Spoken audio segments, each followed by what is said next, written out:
for tuning in to what? Thank you guys for tuning in to StepFANS and Chill. Where my StepFANS at? Where my StepFANS at?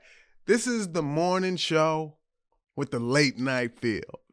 Yeah, this is where it's at, you guys. Get comfortable and enjoy because, it's a lot. It's a lot. It's my favorite time of the year when it comes to the holidays, right? But you know what else? It's also basketball season. Oh, man, I'm telling you, that's what you want, though. I think most everything dials back to relationships, all right?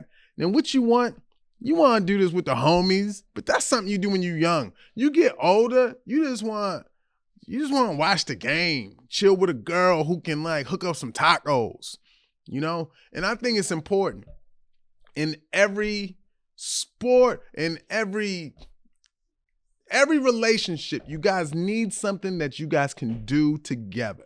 My grandma used to tell me this. My grandma, she was a huge sports fan, but that was something that her and Grandpa Lonnie could do together because she was into it. So boom, they had something. Now, women, don't take this the wrong way. When we come and watch your shows, that is a huge sacrifice. That is a huge sacrifice on his behalf. I need you to know that he is doing that mainly for you.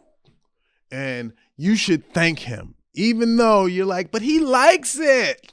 He is intrigued by it. It is interesting. It is fun. It's great for the relationship. It's great conversation. But first and foremost, he's doing it for you. So give him the credit where the credit is deserved. Because how many other things is he asking you to watch outside of sports? Maybe he wants you to watch Breaking Bad with him. But you're not watching that with him. You're like, That time he forced you to watch Game of Thrones, you just sitting there uninterested.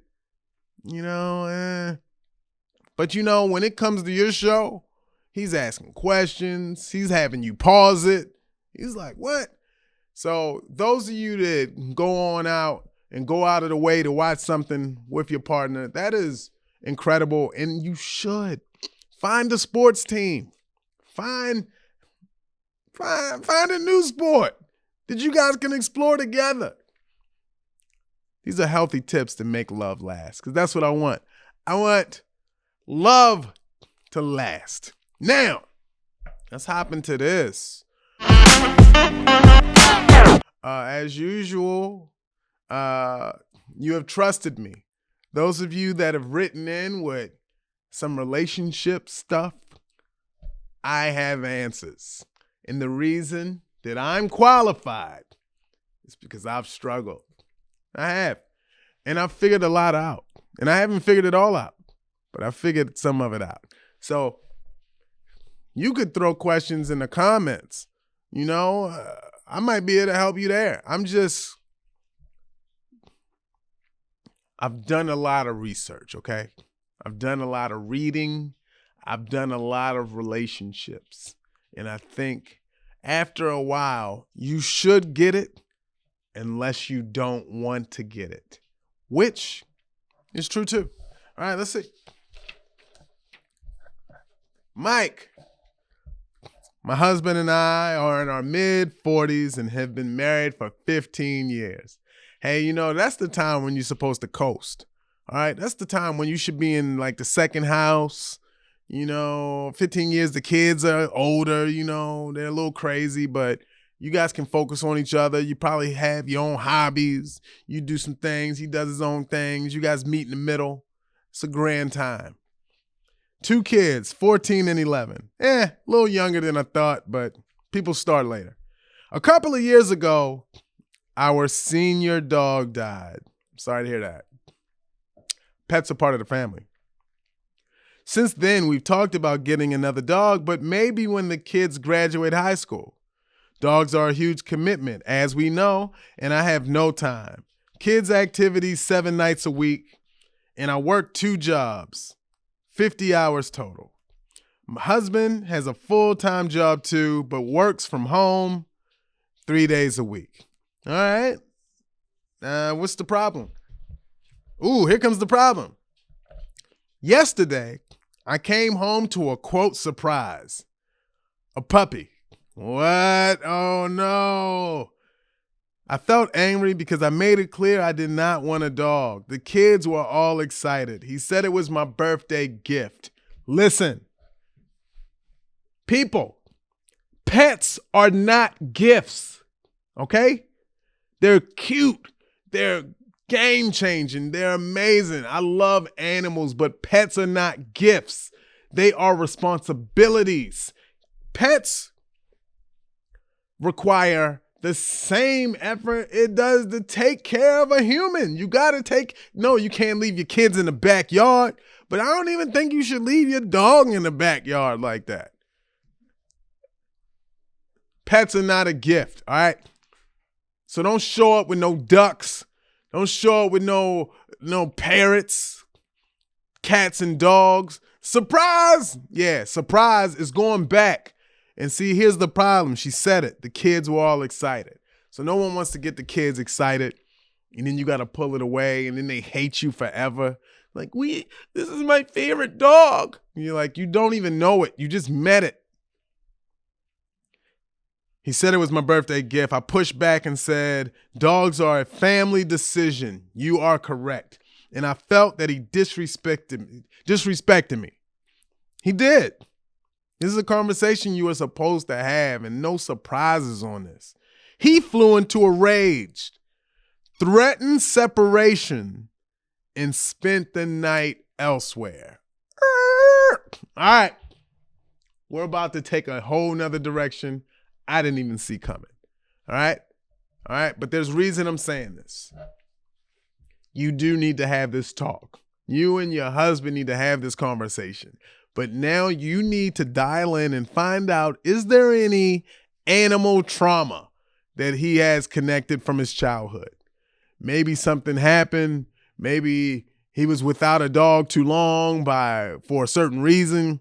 The reason, I don't know. I still believe showing up with a puppy, that's nothing you should do. But for him to react this strongly, to sleep elsewhere, to threaten separation, this is bigger.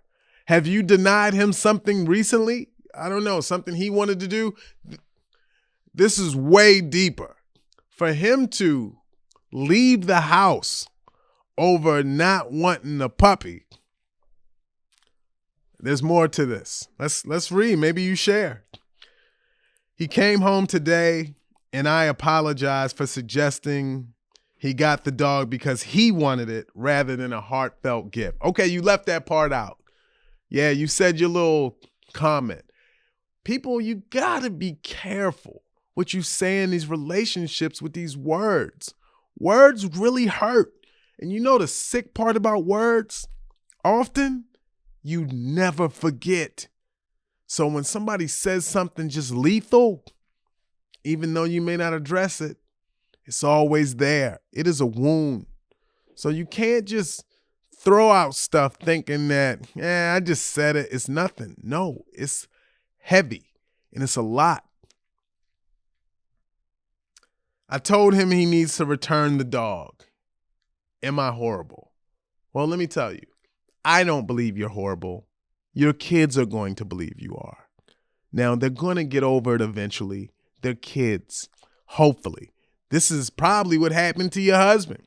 This same situation maybe. And maybe that's why he's showing up with a random puppy. But you're not a horrible person at your core. You are correct in how you feel. And that's what people want in life.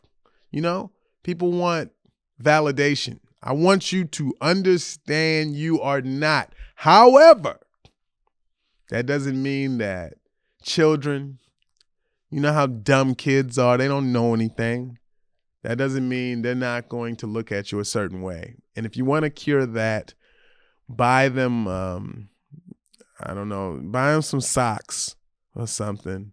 Or do something really sweet for them so they can rub that stench off. Because there's a stench. There's a stench in the house and it's your husband's fault. Hey, man, if you watching this and you went out and did this, you was wrong. All right? I know you didn't want to hear it. I know you want to leave the house and go cry somewhere, but you just don't do that. Just don't show up with a box with a puppy in it like, surprise! Nah, because guess what? You're not even going to be the one taking care of it the most. You're going to be off living your life. All right.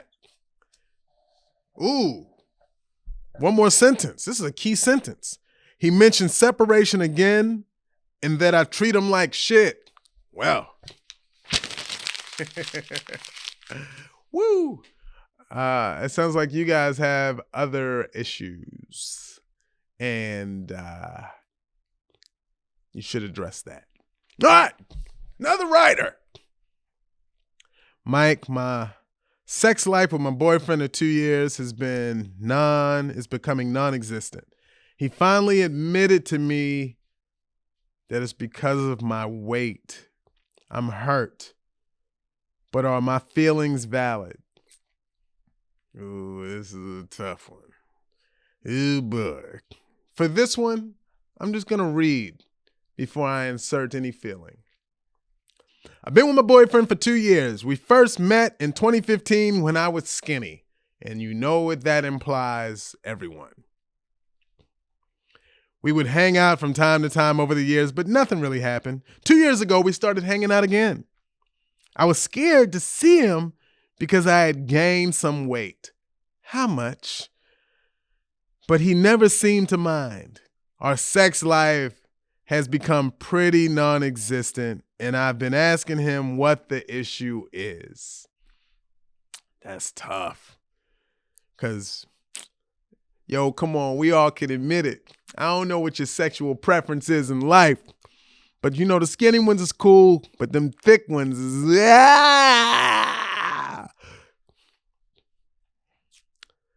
He told me he has a low sex drive because of his meds. He's always stoned. And because of that, he gets tired and lazy. We talked yesterday, and he finally admitted to me that my weight is the issue. Boom! What a blow! I know that hurts. Ugh. That's tough. I haven't gained any more weight since we've been together. I just can't understand why he would wait for 2 years before telling me how he feels.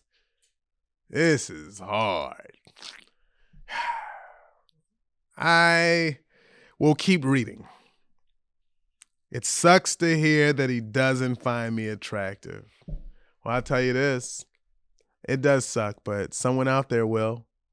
You need to start posting booty pictures online. I wish he had just said something sooner. After he told me, I started to cry because of my weight is an insecurity of mine. He tried to comfort me a bit. We were laying in bed, and he was like, "Get off my arm, it hurts." Sorry. We were laying in bed, and I turned over so he couldn't see that I was still crying. Oh my gosh, this is so sad. This is, you trusted me to help you right now, and I'm going to help you. But let's continue reading. He hugged me for a bit and then left to go watch TV in the living room. I felt so hurt and alone. Are my feelings valid? I feel so stupid for thinking he could ever find me attractive when I look like this.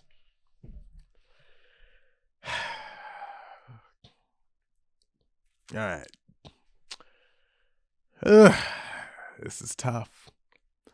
I don't know if there is, I need doctors for this one. I don't know if there is a healthy way to approach someone to mention that their weight is an issue for you.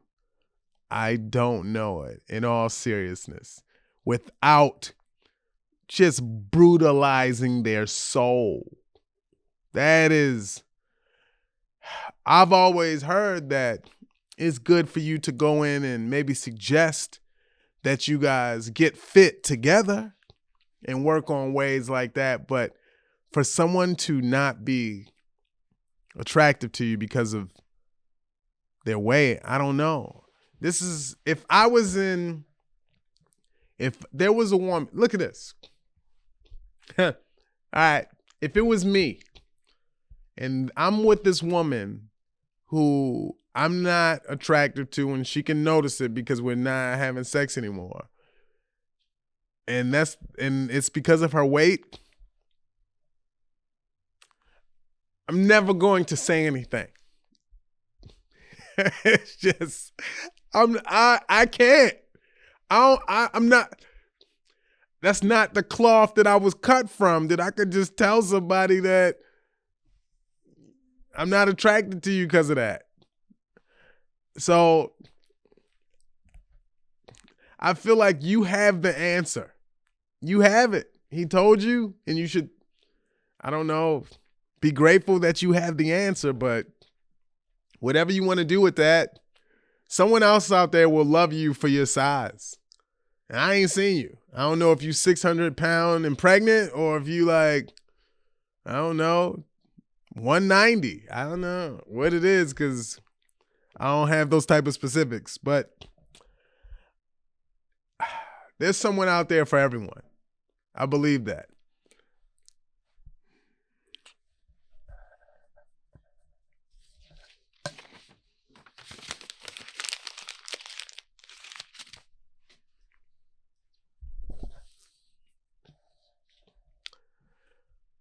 You guys, the election is over.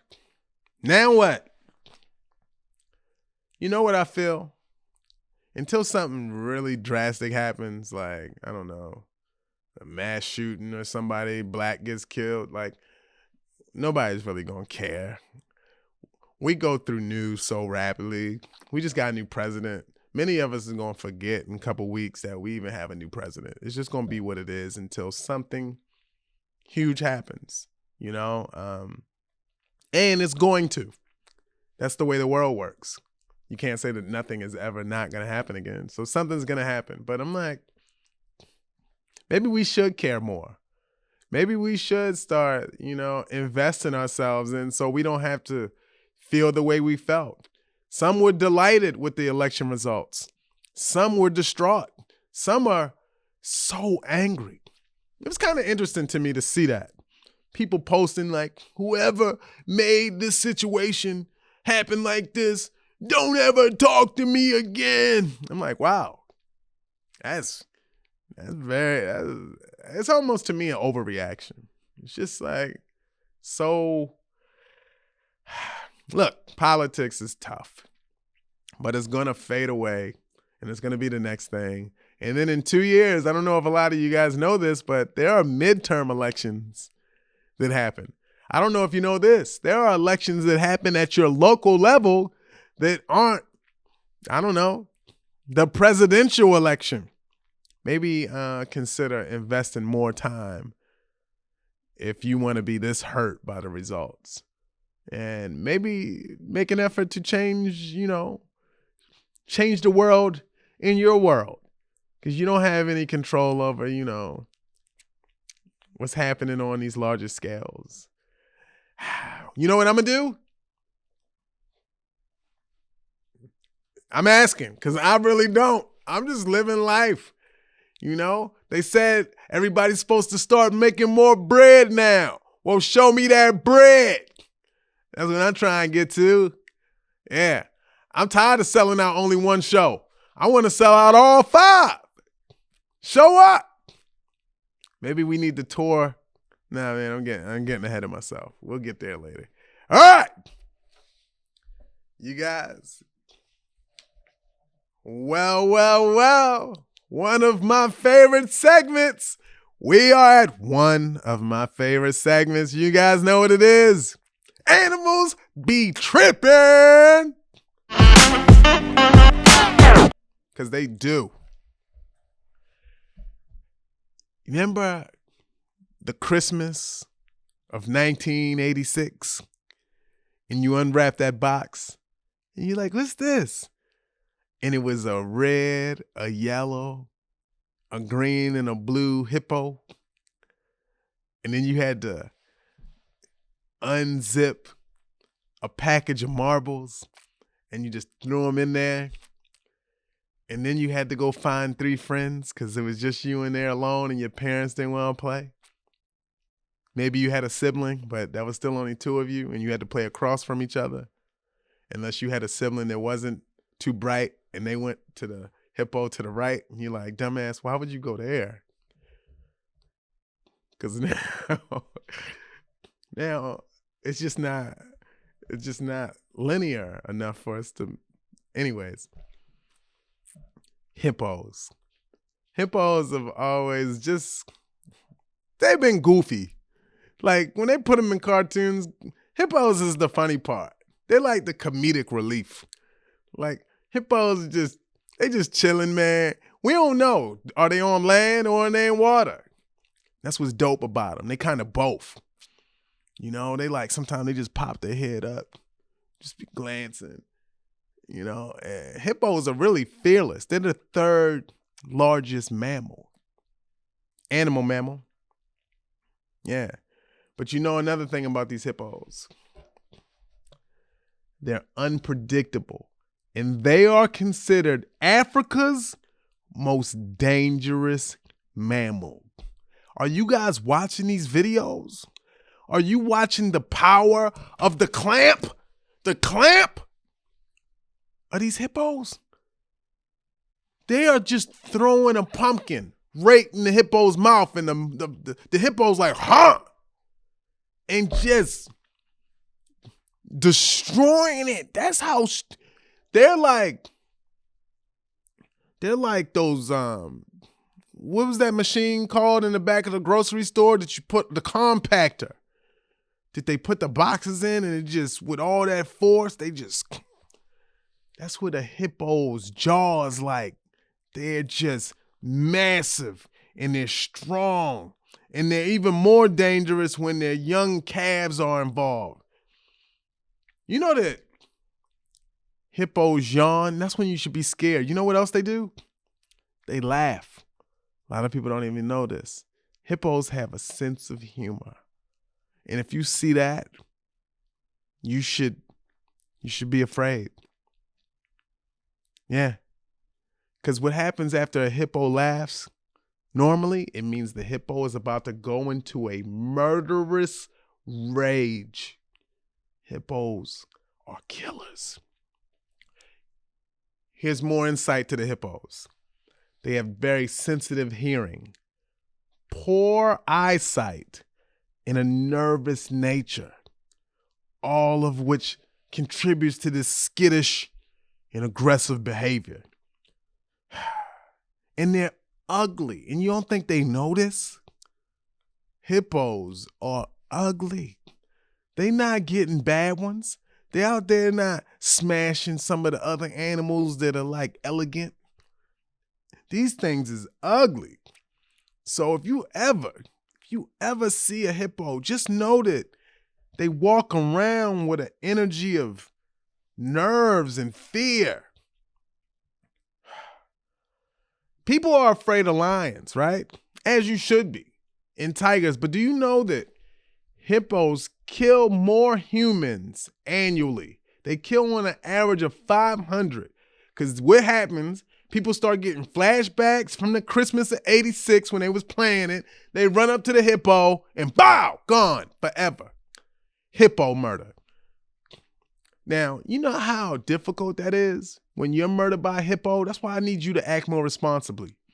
You know how hard it is to deliver a speech at a funeral when somebody got murdered by a hippo and not make that funny? You know how difficult that is? You ever think of how selfish you are? You went out and got just mammaled by a hippo, and now somebody got You ever think of that? You ever consider when someone's like, wait, what happened to Shelly? Oh, she was in a safari. Oh, what happened? Oh,